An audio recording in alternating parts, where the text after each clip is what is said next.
What's up guys, in this tutorial we'll be showing you how to post a reel on Facebook. Making a reel post on Facebook is really easy, so we're going to open the Facebook app, and at the top right corner you can see three main icons: the plus, the search, and the Facebook Messenger icon.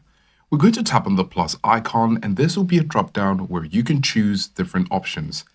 Of course, you can see reel there, so we're going to tap on it. Now here you have different options. Either you can make a reel from your camera or a template at the top, add some other effects, select from drafts, or you can simply pick from your gallery whatever you might have edited and is ready for upload. So when you select it, you can post your reel.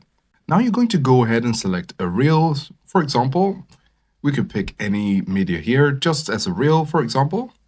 So now that we have our reel uploaded, you have the option to edit reel, and you can make some adjustments here. When you're done with that, you can click on next, and then you could add your description of your video, choose who can see your reel, decide to share it on Instagram, tag people, add a location, or you can also add an AI label.